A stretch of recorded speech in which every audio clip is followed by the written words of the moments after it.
Okay. Mm-hmm.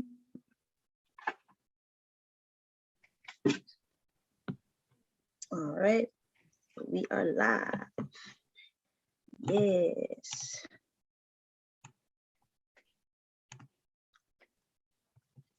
Okay, we are live. And now on to the song. Right.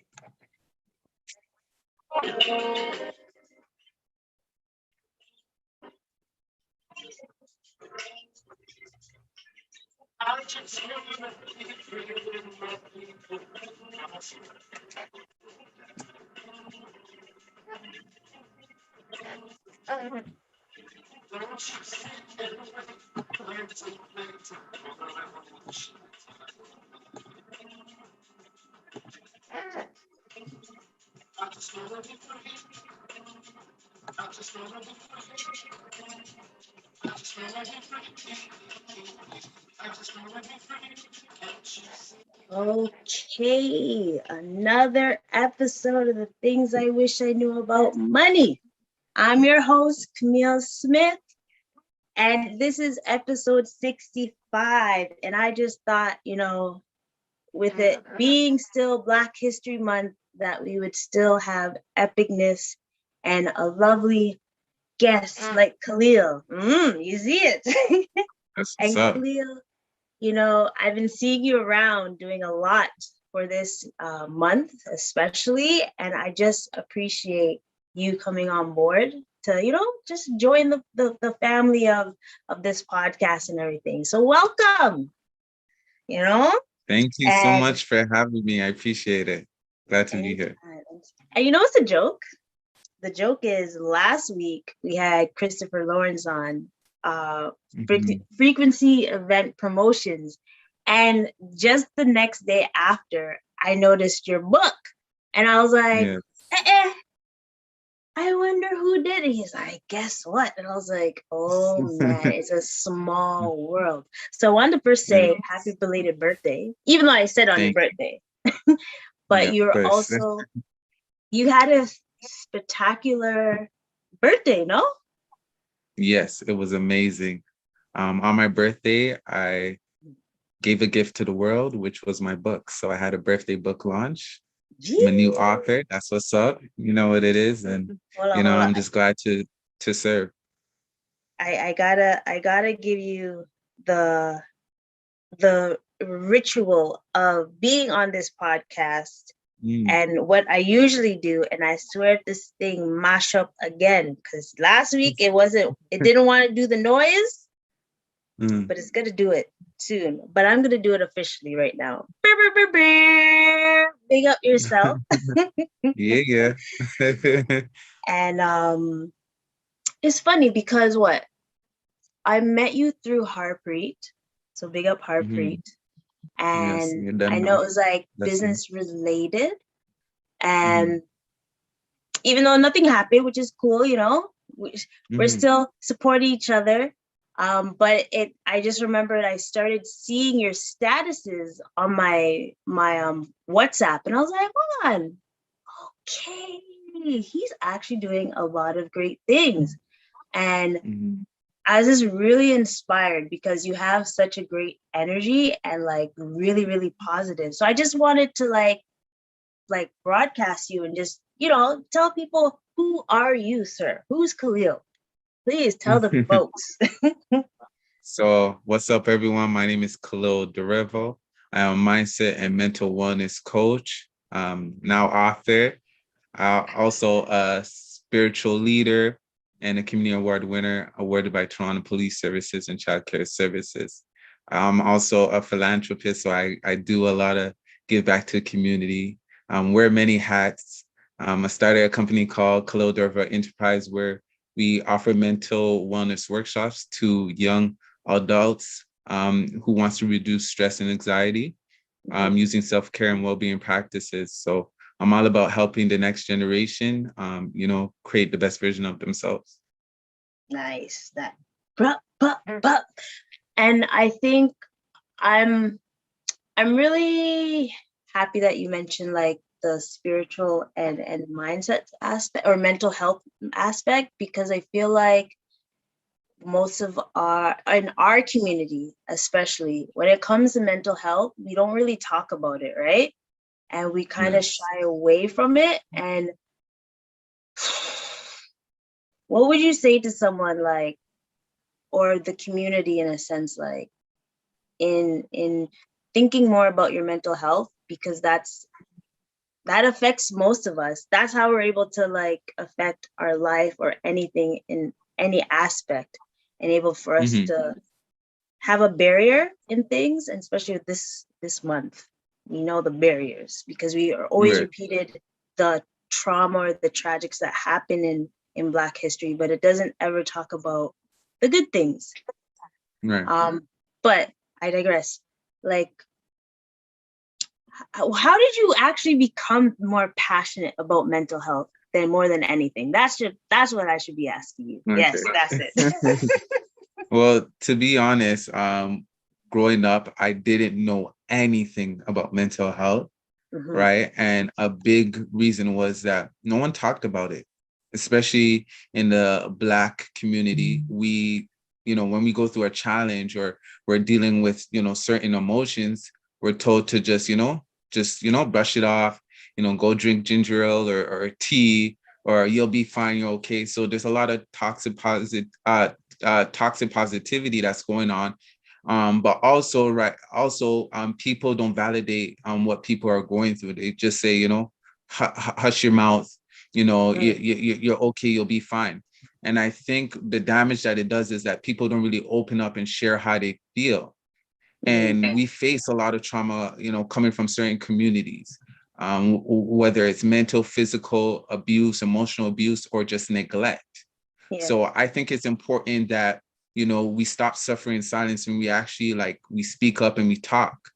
Even though there's stigma, bias, and shame, my goal is to make the uncool cool by having healthy conversations and dialogue. And I think the first step is just, awareness, like that you have an issue, that you have a problem, being bringing light to that. I think it's important for us to educate ourselves. Go on Google, check out what is mental health, how does it affect you? What are some of the symptoms? I think doing that research is really going to put you in a place where you're more informed and you're more knowledgeable around the topic. For me, what inspired it was just curiosity. There was a program called the Community Healing Project. I seen a flyer posted online, and they were talking about training people from different communities around mental health. So I was like, oh, this would seem interesting. So I applied for the program. And basically what they do is they take 25 individuals, coming from different communities, and they say, hey, let me train you for 6 months and equip you with the knowledge, tools, and resources around, taking care of yourself, your mental and overall well-being. And then I want you to go out in your community and run these workshops. So that's what I did. So I went through the training, I went through the workshops, and then I was able to start facilitating workshops in my community. And that's what ignited the passion. I was like, yo, I seen the transformation in myself, right? I'm coming from a place where I know what to do if I'm feeling triggered or, I'm feeling stressed out. Now I want to take this information and bring it out to community. Okay.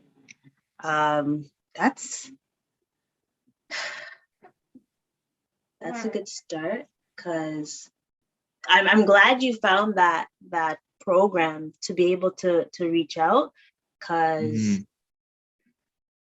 if you didn't know about it, how else would you be able to expand your horizon and talk about that stuff? Would you say that those 6 weeks were very intriguing? So it was 6 months of training, and then it was 12 weeks of facilitating workshops. So it was a pretty lengthy program, right? And I tell people this: once your mind has been exposed to a new concept or idea, it's hard for you to go back to your original thinking, right? So once you've been exposed to something, your horizon, your viewpoint, your perspective has widened. So now you're able to, do things that you have never done before. You're able to,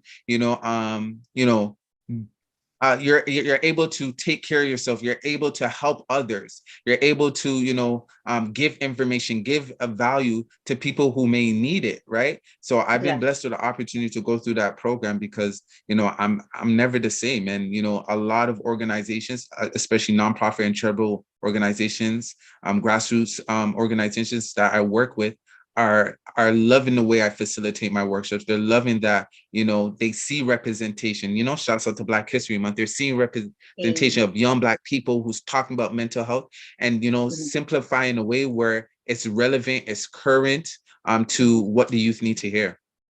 Okay. And I'm glad you said the youth, because I feel like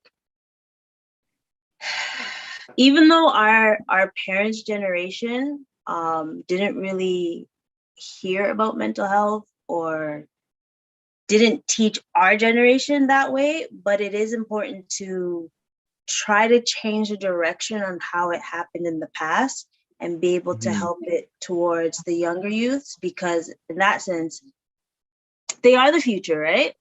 Like, yes, we're still the future because we're still like young enough to be able to maneuver around and fix things. And also have our parents or our grandparents see how we're transitioning in this world and able to change it, that they'd be able to incorporate what we're learning as well. But the youth are like the ones that we really want to help elevate and stuff. So I'm glad that you mentioned that. I do have a question. I'm not sure if so Ryan Peterson was asking, actually, don't even worry about it, because it's just someone just wants to be in the conversation, in the chat, which is lovely. I inspire people to talk in the chat, but if it's nothing positive, we don't want to focus on the negativity. We want to talk about positive stuff, right? 100%. We don't lower ourselves to that frequency. Exactly. When they go low, we go high. When Exactly. they go low, we go high. Yeah. But I like what you said with young people. A big focus on them is that they're 20% of the population, but they are 100% of the future. Right. So what we do with it now is going to dictate, the way our world is going to be. So that's why I'm so big on it. If we can, educate them and, give them the tools, resources they need, man, they'll make a lot of informed decisions, when it comes to, just creating and improving a healthier lifestyle. And that's what I want to do. Like, letting there's other alternatives. There's other things you can do, like smoking, drinking. I'm not saying anything is wrong with that. You choose how to live your life, but, moderation. Just wasting time and energy, right? Wasting your time and energy on things that are not serving you, but hurting you, right? It's not going to get you to where you need to be. And there's other ways of coping, right? In the Caribbean household, that's what it is. We party, we drink, we smoke, we do all type of things. But I like to say, is it serving you or is it hurting you? Because if it's hurting you, you got to step away from it and do something different.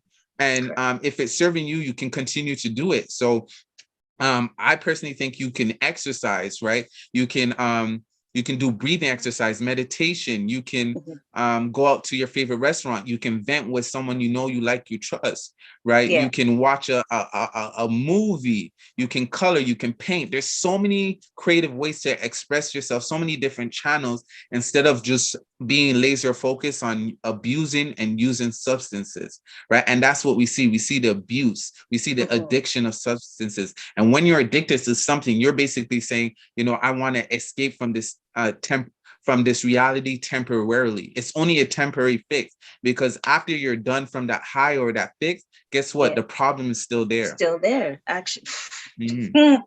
Absolutely. And I love how you gave other ways of self-care. And I'll say self-care because exercising, meditation, painting, talking to someone that you're confident or confidant, your confidant is a healthy way to help change your mindset. And even though there's nothing wrong, like you said before, there's nothing wrong with drinking or smoking and having a good time, but there's also moderation, because yes, you start to learn, especially if you have a growth mindset, that doing all those is really not going to help you in the long run. It like deteriorates your body, but you also want to have moderations and have a balance. Like, if balance you're is key. doing the same thing over and over again, it's insanity, right? Yes. So why not steer into something more positive, or more like successful people do, or most successful people do, is they have a routine. And I know you have a routine. Yes, for sure. And when it comes to like meditation, exercising. So I had a routine, and it's been thrown off a little bit, but I am working my way towards getting into the right steps again, because I do notice like successful people do have a routine, and it also Yes, they starts do. with having a positive mindset and a positive, nice body, when you feel good, like we were talking about before, when you feel good, then you want to go out to the world, expressing how you feel, and also giving back to Yes. the community. And even that with the community, I know you've been doing a lot in the community. Yes. How do you feel about the community in general? Because I think every week you're giving back as long as much as you can, right? Every So how day. do you Every day I exactly? post something that can add value to my community. Yeah. So so the question is how I feel about community. Mm-hmm. Yes. Yeah, I love community. Honestly, I feel like, my community raised me and helped mold me and shape me to be the person I am today, right? I think it takes a village to raise a child, and there was different people who played roles. Yes. Um, for my community, I feel like it's filled with love and diversity, especially when you're around the right people, and the Yes. right environment. I believe there's a lot of resources. So if you need to access things and do things, it will be provided, right? You just kind of have to look. Yes. And I think when it comes to community, we need to build each other up. We need to grow together. And what I notice is that so many individuals try to move in silos. They try to move on their own, and there's no power when you just move on your own, right? Two hands or two heads are better than one. So I think it's important that instead of competing with each other, we need to collaborate. And you see with different, demographics and people who come from different races, like when they come together as a community, they're buying houses. They're starting companies, they're owning gas stations, they are doing amazing great things, they're investing, and you see that they're able to create that generational wealth where they're able to pass off assets to their children's children.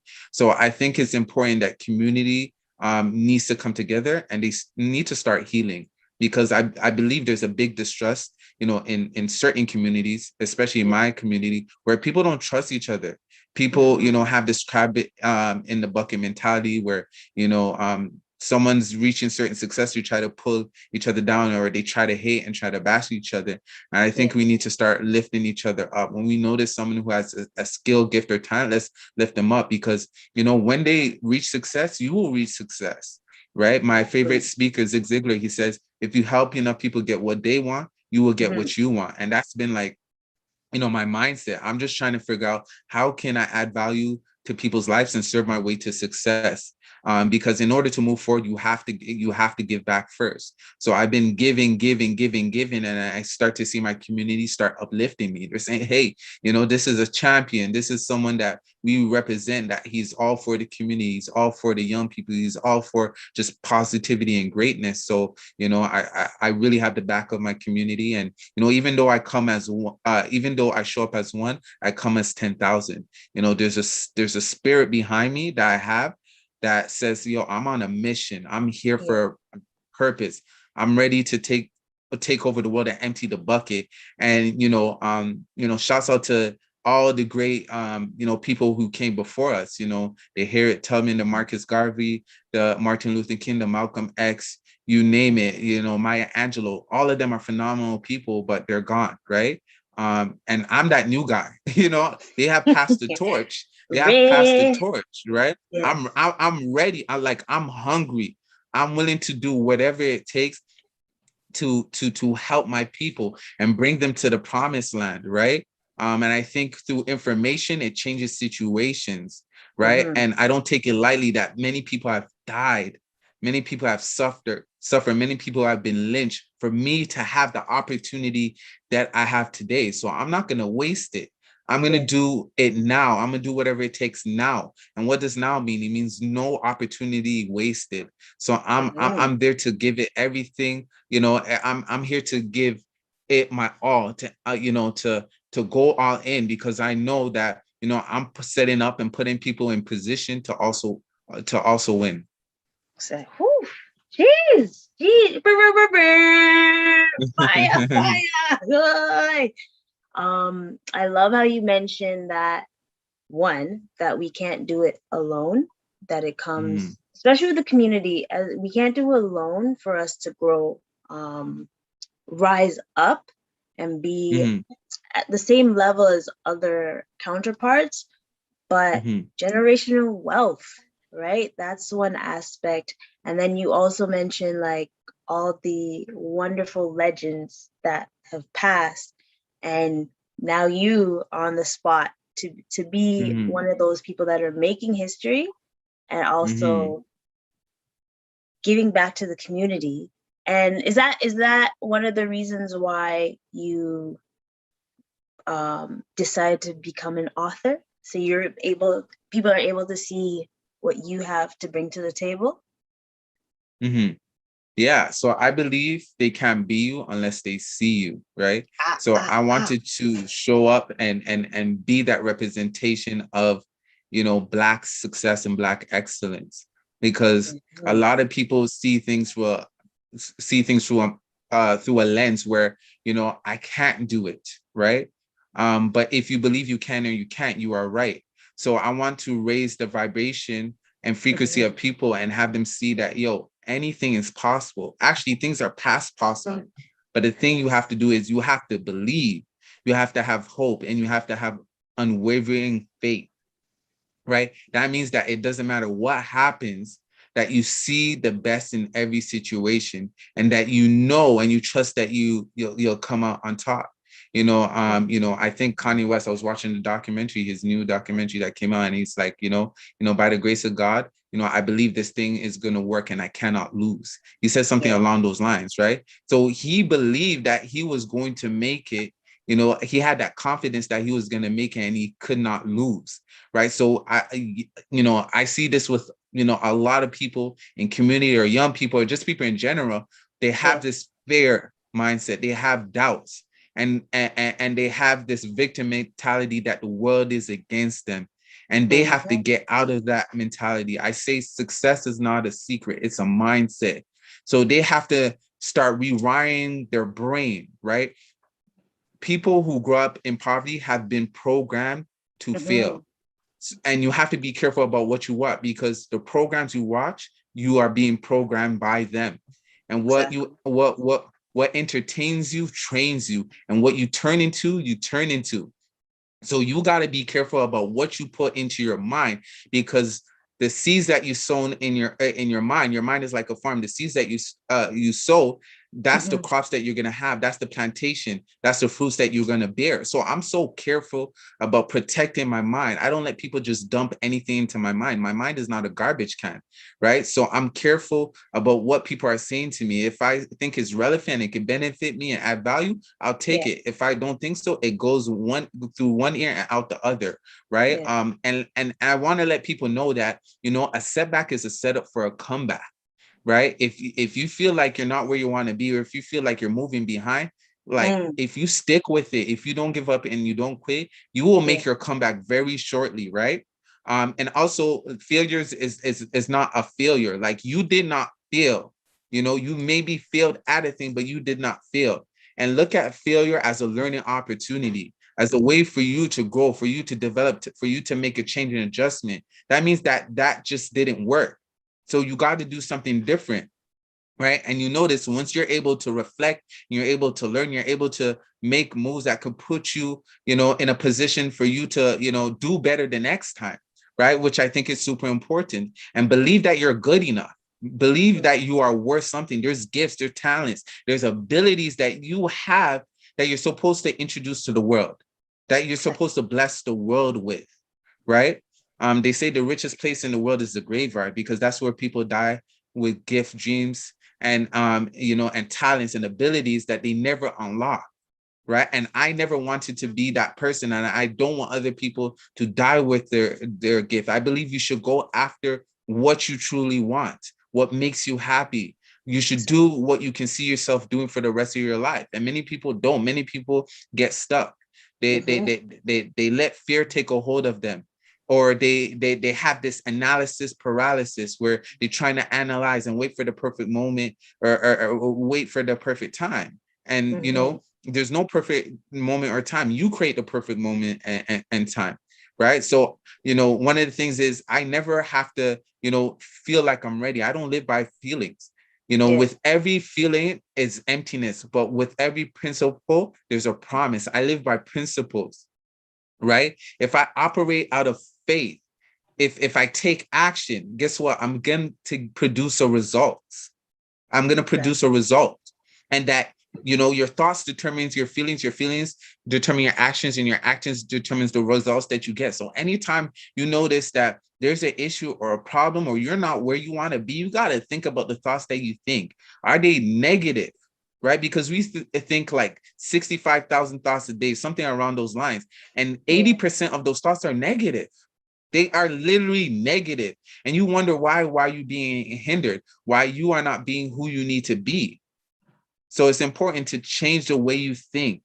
And that's why I'm heavy on changing your mindset. Like, go get my book, www.khalildorival.com. Change starts in the mind, how to create the mindset you need for success. Man, I promise you, once you change your mind, you change your life. It's absolutely true. I did get the book, so I'm about to read it this weekend because we know I have time.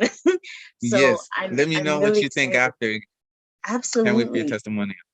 So I'm excited about reading it because like I said, I've been seeing your statuses. I was like, dang, he is really positive, y'all. And I do want to get back into that mindset because, obviously when things happen in life, you learn, you fall off and stuff. And you're right when it comes to your mindset and the fear, and the negativity.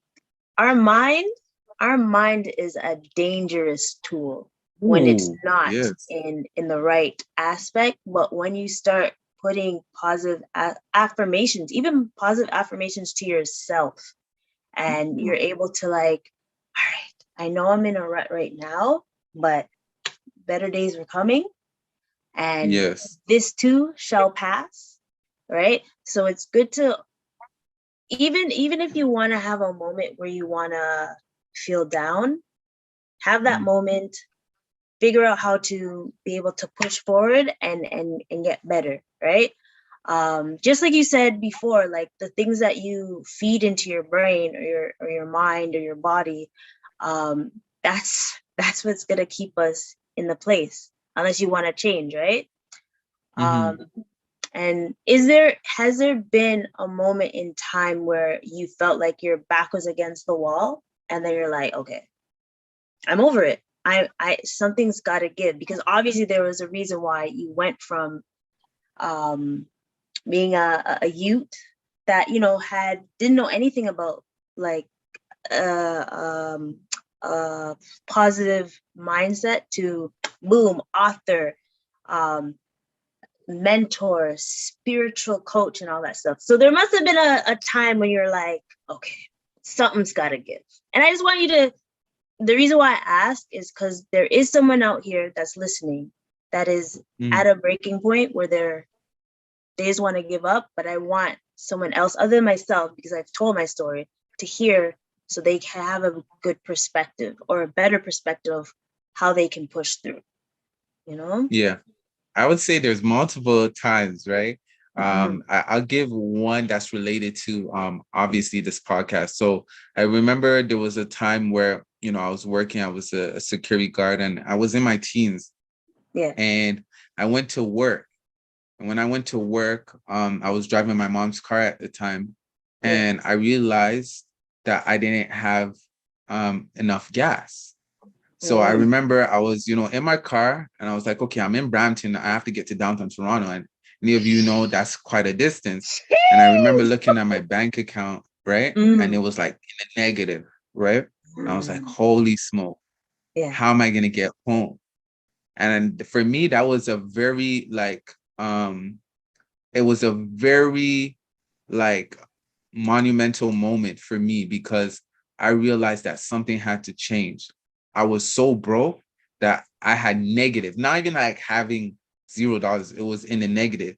And I remember, just being so heartbroken and stressed out. It's like, yo, I'm working, I'm trying to do things positive, but like I still have no money. So what I ended up doing is I had to go beg. I couldn't ask my parents for money because I think they were like going through their own financial challenges. And, as a young person, you kind of, you don't want to depend on them. So I remember going outside the Tim Hortons by the gas station, and I was starting asking people for money, for a loonie, a toonie, just to at least get $15 for gas. And for me, it humbled me so much. Like it literally humbled me that where I had no money, that I had to, that I couldn't even buy gas. I remember speaking to myself. I was like, yo, from this day, I would never be broke again. I would never be this broke again. Right. And I spoke into existence. I spoke it out there, and it came with a conviction that my energy level, my mindset would never be at this point. Right. Because I was so humbled. Yeah. And after that, when I had that mindset, after that, I never been that broke. I was able to, learn about money, finances, how to, be able to save and put money away, for a rainy day when I use it to have an emergency fund. But I was able to just really take care of my finances because I realized I had a problem. When you don't know where your money is going or why you don't have enough, you have a problem, and you need to be mindful of it. Take care of your money, and it will take care of you in the future. So yeah, I want to share that story. So that was a time when my back was against the wall, and I had to just push through and see the light at the end of the tunnel. And I'm glad you shared that story because, imagine if it was now. You see how gas prices is? Right? It would have been like $30, not even $15, because the gas prices here is no joke, and especially from Brampton to downtown Toronto. But dang, that is a rough thing that we have to go through, because I know, especially when it comes to asking someone for something, and then you have your pride that you have to be like, and the worst is when you can't ask your loved ones, because they're going through their own stuff, and you're like, I don't want to be a hindrance to them anymore, because at a certain stage of your life, you feel like you have to be able to be good on your own, because that's what they've taught us throughout the years, like as they're parenting, that they showed you steps on how to be on your own and all that good stuff. But I commend you. You pushed through. You hustled. You see, that's where the hustle started, right? Yeah, it pushes you. But pain means pay attention inward now. So when you're feeling that pain, pay attention. That means there's something inward that's going on, and you got to give that thing the immediate attention. So when I went through that pain, I was like, yo, I had to recycle that pain and get a reward out of it. And I used that, I used the pain as like it was substance to push me into my next level of greatness. I need you to say that again, sir, because that's pay attention. Inward now. Inward now. Jeez. I told you I would give you some bars. I told you. I can't even. Like, I'm actually cheesed that my soundboard isn't working, but it's okay. It's gonna come back. But I can make the sound, so it's all good. But I'm feeling the natural one. It's all good. I'm feeling the natural. The natural one's dope. Oh my gosh. And I'm glad you mentioned personal finance, because it ain't a personal finance podcast without speaking about that. But Right. what are, and I'll piggyback afterwards, what are 3 things you wish you knew about money, like from the past life? I feel like you have a new life, new chapter and everything since that one time, right? So those are 3 things you wish you knew about personal finance. Because I know you know a lot these days. To be honest, I've been foolish with money, when I was younger. I was foolish with money, right? And I think, education was the key for me. But I would say the 3 things that I wish I knew about money is to start a business, invest your money, and have multiple streams of income. If I adopted that when I was younger, man, I would be a lot farther than where I am today. And the reason why I say that is because, I'm big on working a job. I will never, bash a job. I believe in, working a 9 to 5, if you need to, if you want to, if you enjoy it, whatever the case is, I think, for me, my 9 to 5 always been my biggest and number one investor, right? Sure. It's challenging to get grants and get loans and do all these stuff. So, a lot of times, as entrepreneurs, you have to bootstrap and you have to take, your personal finances and, invest in a product or service and build your business and brand, right? So Exactly. my finances, my career is my number one investor.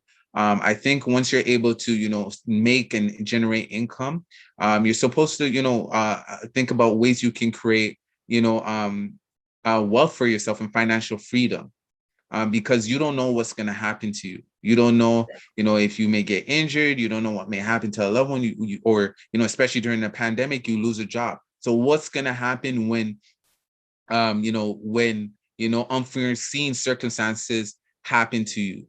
At least you could say, hey, I own a job. I have a business that can provide some sort of income. So when the pandemic happened, even though I lost, both of my jobs, I had like 2 careers at the time. I was like, okay, I have a business, my business is making money. It was making me, thousands of dollars a month. So I was able to sustain my lifestyle. And I was just great because I had that skill set. I had this knowledge and the skills of running a business. So it was able to help me during that time, right? So I think business is important, and then also have multiple streams of income because, we live in Toronto. Houses, are super expensive. They're out of the roof. They're like, homes that were 300,000, 10 years ago are like 1.2 million. So we got to figure out ways how we can make multiple streams of income and, and not keep all our eggs in one basket, because that is a risk to say, I'm going to leave, leave my livelihood in one person's hand, right? Whatever hand that feeds you can starve you. And I never want a hand that had the power to starve me from anything ever again, especially knowing how unreliable these companies are. They, once you're doing good, they love you. But the moment that you don't, produce, man, they're quick to replace you, and everyone's replaceable. Don't ever think you can never be replaced. Everyone is replaceable. So I'm like, yo, if I can have multiple streams income, then I'll be good. And one of the things that I want to add in is with the book. I wanted to, when I was doing it, I was like, what is a thing that I can do one time that can pay me for the rest of my life? And I realized a book, all I have to do is write it once and it will pay me forever. And like, think about it. Napoleon Hill, right? When he wrote Think and Grow Rich, he's still getting paid up to this day. Damn. He's getting paid every single day, even up to this day, just for writing that one book one time. With my book now, I don't have to wait 2 weeks to get paid, right? There. With my Boom, business, bam, I don't bam. have to wait. I don't have to, I don't have to wait till I get a client. With my book, if I promote it properly, I can get paid every single day. right? And I think, if you want to make six figures, how much is it? Like you make $280 a day or 8,300 a month, right? So I think business it's a numbers game, right? It's all about, how many clients can you get, how many people you can get to buy your product or service in order for you to create, the income or the lifestyle that you want. So I'm big on, numbers and, figure out how I can create a life where I can be financially independent and, own my own company and be my own boss and, create the lifestyle that I want, because I don't want to spend the rest of my life being hired to make someone else's dream a reality. Why don't I make my dream a reality? Exactly. And I love how you said obviously multiple streams of income is very important because as you said, the pandemic. Ladies and gentlemen, if you didn't learn anything from this pandemic, I hope you learn that no matter what, you need to keep emergency savings, because that time, you just said it, you had two careers and they said, sorry, deuces. I was working my job as well. And then I just had to depend on strictly my business. And I was like, ooh, child.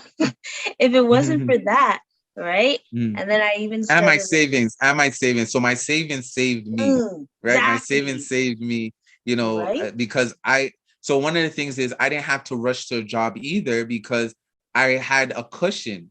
I had a cushion of money that was saved up. So if I was going to ever work a career again, it will have to be something that, that I decide I want to work and for the money that I wanted. So I wasn't accepting no minimum wage or $20 an hour, $25 an hour. No, it had to be something high, that makes sense for me.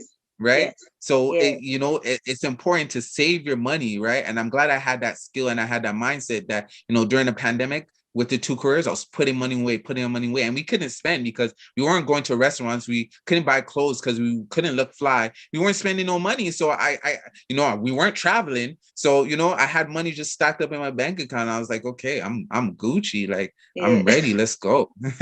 Run my business, and my business was low cost. So, I was able to facilitate and run workshops and still make profit without, spending so much money. And, I was Gucci. So, save your money, but not just save, invest your money, because you want your money to work for you, right? Your money is like soldiers. You want to, put your soldiers to work.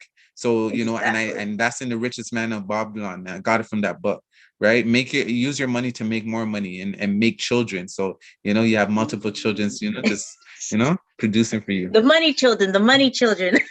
Yeah. Okay. Oh, actually, that's a good question. Okay. So it's been 2 years. Technically, it's been 2 years since we've been in this pandemic. Other than your book, Change Starts in the Mind. I don't think we said it yet, but that's the book. What other books would you recommend folks to read to get into this right mindset as well?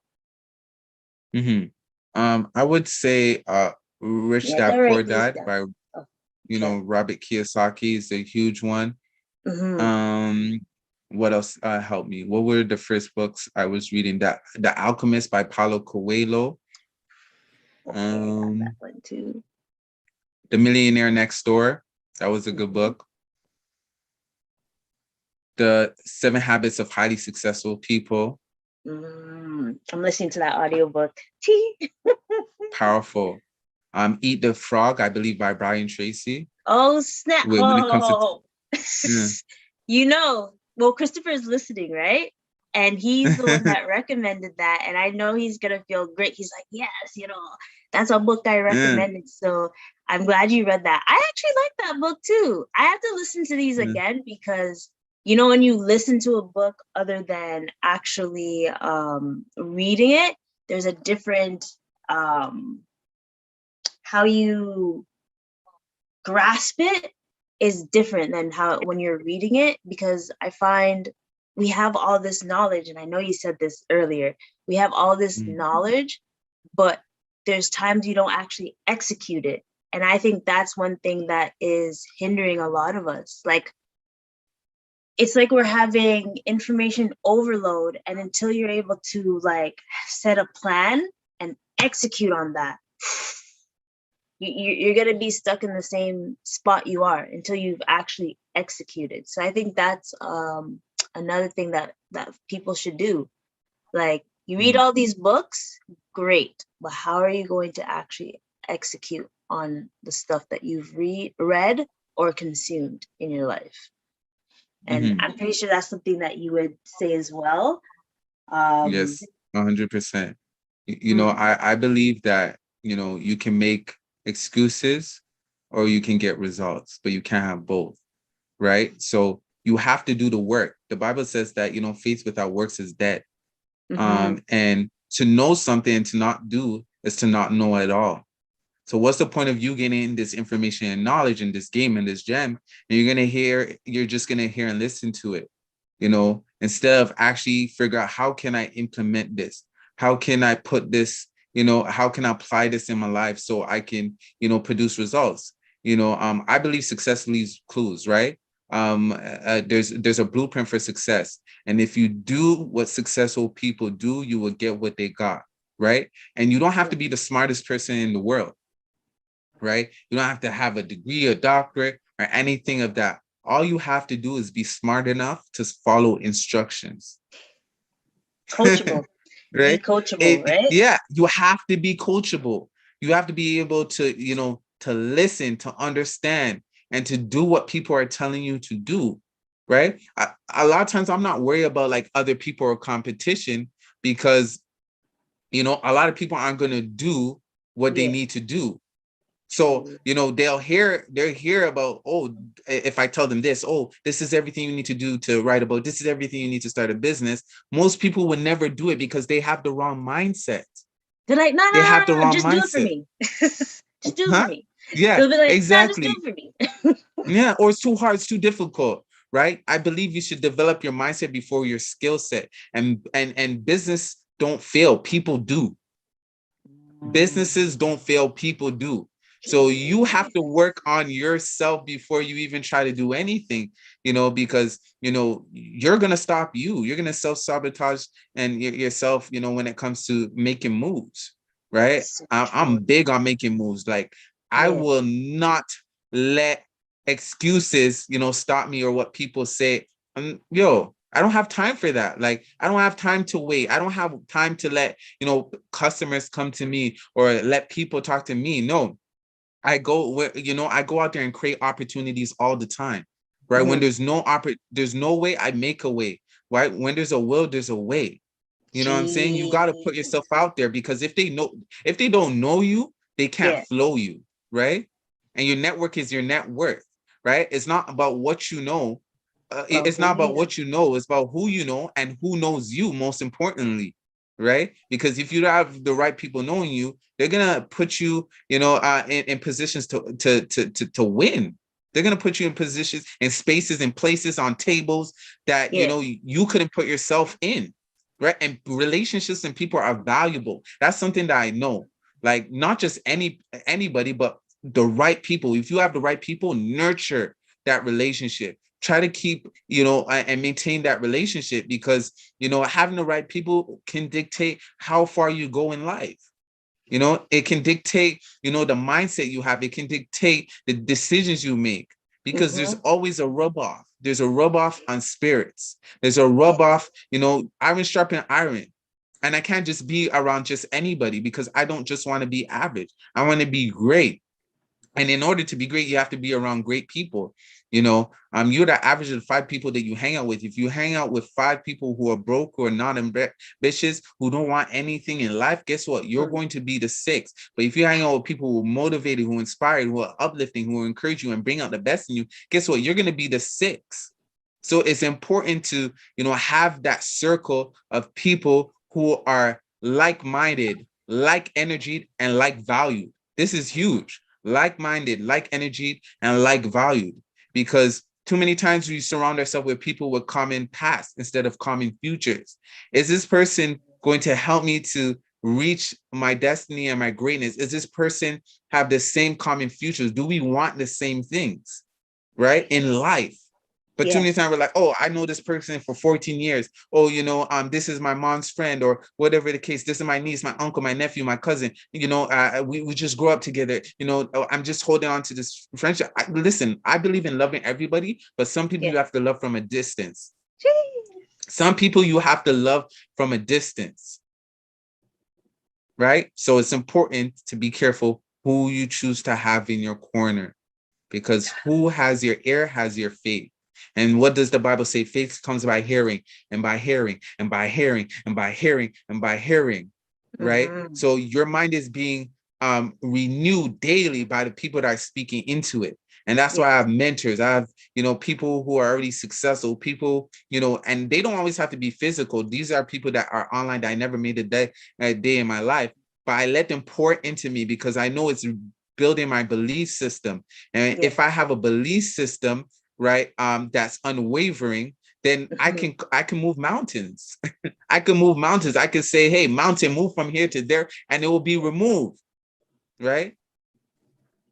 And I love how you said that you have mentors or coaches that you don't even physically have, or they don't even physically know, because you could be listening to I'll say someone I mentioned today, like West Hall, and he can inspire you to do much greatness. Or just like when I listen to Earn Your Leisure, I'm like, oh my gosh, like that's the inspiration I want to have. Like they have so much connections or resources that they give to the world, and then I got myself and you that's able to reach out to people in Canada and even in Netherlands. We have someone in Netherlands listening. Like that's big. Like we can reach out to so many people, and have so much positivity, especially with your mentors or the relationships that you nurture, because those are key. I've been learning a lot that it's all about the relationships you keep, whether it's platonic, business, romantic, whatever, family. Those are the things that you want to cherish and to grow. But it is also a two-way street, right? There are times when you can't just take. You have to give as well. Because if you take, you're taking people for granted, and you're taking advantage. No, you're taking them for granted and taking advantage of them. So it's always good to do a give and take. And I think that's also why you give back so much, especially to the community. I know there's people out there that like, oh my gosh, you're such a blessing in disguise. Because especially I love the last giveaway you did. I think it was during Christmas time. Christmas, yeah. And then you're just going out in the snow, in the cold. You're like, yo, whoever just responds to me, just give back. And I totally want to do that, because it actually, I think of this as like giving back to the community, but I know that there's so much more in life that we can do to give back, and all in due time though, right? All in due time. Sure. And question, how, I don't know if you've answered this to anyone. How long did it take you to write your book? I shared it before. I posted it on my Instagram, and I said it took me 3 years to write my book, and it didn't take me physically 3 years to actually write and put the information and design it. It took me 2 years and a couple of months to believe that I could write the book. And it took me like 8 months of actually writing the book. And I think, this is huge. This is to say that, your belief system dictates, the actions that you take. And, I didn't see anybody, like, I don't know anybody who's written a book that was like close to me or lived in my neighborhood or was in my household, right? I'm the first author in my household, and the first author I know in my neighborhood. So there was a way I had to navigate the system and how to move and figure out things. So like for me, I hanged around people who were authors. I talked to people who were authors because I was so intrigued. I was like, I want to do what you do. And if I get the information, I can do what you do what you do. And it showed me that it was possible because I was seeing Black young people, being authors. Right? I'm not the first person to write a book or young Black person to write a book. But I got around people who did, and I asked them, like, how did you do it? How'd you go? And I never come from a space where I'm jealous or envy, right? Because I believe that I can have what you have, right? You're human. You bleed the same blood, right? And if you wrote a book, guess what? I can do it. So why don't I connect with you and show you love and support you? And the people I went up to, I bought their book. There was 3 people that I went up to, and I bought all 3 of their books. And I pulled on the information. I asked them questions. How did you do this? How did you do this? And they showed me, right? And I was able to take that information and go out there and take action and do it on my own, right? And now I'm an author. So I think it's important, if you know someone who has the success that you want, go up to them, reach out to them, and ask them how they do it. If they're actually successful, they will want to help you. If they're actually successful, they will want to help you. If they're not, then move on to the next. No means next opportunity, next person, right? And you just go to people who really want to support and see you win. So for me, that's why I did, right? It took me 8 months of writing, dedicating, and then putting it together, and it feels surreal. It feels surreal that I'm even calling myself an author, but I actually knew it was going to happen because I spoke into existence. I believe you can call things that be not as if they were, because your words are creative energy, right? And the words you say is the house you live in. So, so I was telling people that I was an author in my bio. Yeah. Before I even wrote a book, and people were like, "Yo, where's your book?" And I was like, "It's manifesting." Right? Jeez. But I really believed. I had it on my vision board. You know what I'm saying? I believed in it. I was talking to people who were authors. I was telling everyone I was an author. And, by the grace of God, I was able to track those things, those resources, those tools, right? And I want to tell people out there, all you have is all you need. You don't need money. You don't need money. You can attract money, right? I attract money because what money does, it loves ideas. Yes. All you have to have an idea and you will attract the money, right? And it will come. So that's what happened. I attracted those things. I attracted those resources. I attracted, everything I need to put it together. And, 3 years in the making, it came to fruition. I had no choice. It had no choice because I visualized it. I imagined it. They say imagination is the preview to life's coming attraction. So if you want to see into your future, imagine, close your eyes and see that picture of who you are and what you want to accomplish. People don't get to where they want to be because they don't have a vision that's guiding them. My vision is my guidance system. And I'm not talking about seeing with your physical eyes. See with your spiritual eyes. See with your spiritual eyes. What is it? And I talk about that in the book. Visualization. Every day I have a visualization party.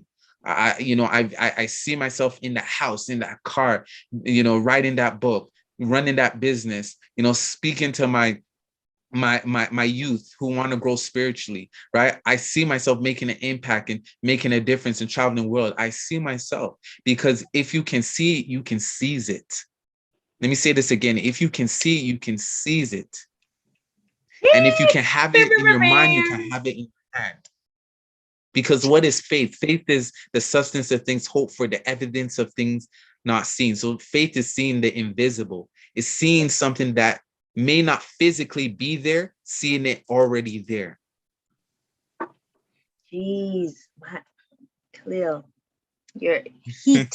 It's hot. It's hot in here and it's winter outside. Oh my gosh. I love your energy. Like it's really, it gives me peace. And I cannot wait to finish, start this book, read it to the very end and tell you about it because I can see it. Like just you closing your eyes and just envisioning it. Dang. I now I have to start calling myself an author. Because there's gonna be a right? day, I'm telling you. I love that. You start saying what you are in from the get-go and it will come into flourishing. So, man, and is there any other things that you're envisioning for yourself in the near future, or couple years or whatever? Is there anything that you're seeing manifesting any soon? Just to add to the last point, don't fake it till you make it. Act it until you become it. Right? And that's what I did. I acted like I was an author. I acted like I was an entrepreneur. I acted, as the person I wanted to become until I became it. Right? Because we become what we think about, because thoughts are things. And the Bible says, as a man thinketh, so is he. So it's a principle, man. It's a principle about thinking the right way. But to add to your point, I see myself as a bestseller, right? Whether it's a New York bestseller, Amazon bestseller, Kindle bestseller, but I just want to push this book and reach the masses, because I know this book is going to be transformational. It's going to change so many lives. It's going to impact and make a difference and give people hope who are feeling hopeless. So that's definitely what I envision for the future, and just never stopping, never, refusing to quit, refusing to let, anything deter me from my dream, my goals, and my visions, because I know that I'm meant to do this for a reason. I'm here for a reason. I'm just a vessel, right? I'm just an instrument in order to, that God is using to bring light to this dark world, right? I believe there's a lot of darkness and people just want light. People want to see. And, I want to be that light in this dark world and give people clarity on, who they are and who they can be. Nice. Jeez, sir. Sir, you're giving a lot of gems. And also I want to know, like, you have to put it in the chat, and I'm definitely going to put it in the description. How can people find you? Where can they find you and all that good stuff? Where's all the social medias? You can follow me on all social media platforms at Khalil Dorival. You can go to LinkedIn, YouTube, Facebook, Twitter, Instagram, you name it. I am there. You'll see my face. And if you want to purchase a book, if you want to book me as a speaker, if you want workshop, you can go to www.KhalilDorival.com. Once again, it's www.KhalilDorival.com. Sir, I appreciate you. Thank you. My gosh. This was lovely. This was lovely. I'm glad that we decided to do this, especially, a week after your birthday, during Black History Month, because you are going to be a bestseller, so you are making history in Black History Month. Right?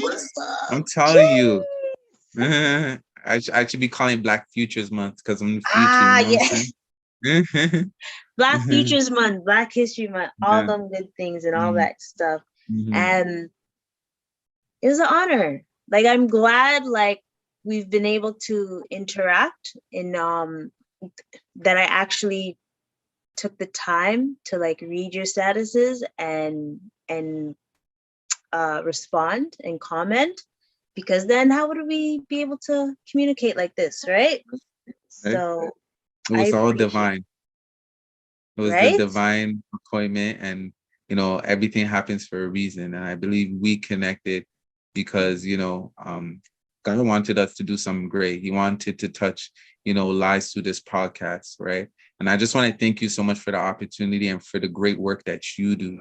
You are a breath of fresh air. You are a wealth of knowledge, and you're an inspiration to your generation. And I pray that this podcast continue to grow, that the Lord enlarging your territories, that you expand and you challenge the norm and you educate the masses to be knowledgeable and to go out there and take care of their finances. Because I think, financial literacy is something that's not taught, is not really encouraged.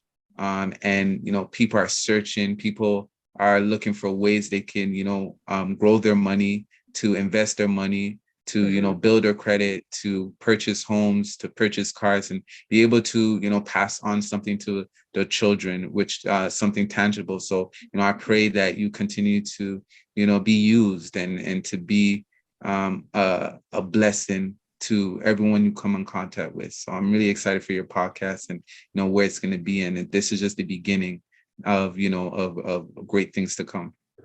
You are making me blush, sir. Thank you. That's such a thoughtful message. Like, they say Black people don't blush, but you you broke the myth. You broke the myth. I see a little red or purple. Right? Oh man, but we are about to sign off. Thank you, Khalil, for everything. And folks, get the book. I'm gonna put the information on. So like, share, subscribe, and all that great stuff. There we did. See, it's upside down. Oh, there it is. There it is. I know they can't really see, but it's all good. There it is. But they can see the background. So anyone that's listening, you just have to sign up. Just go on his website. I'm gonna put it in the posts, okay? And on that note, folks.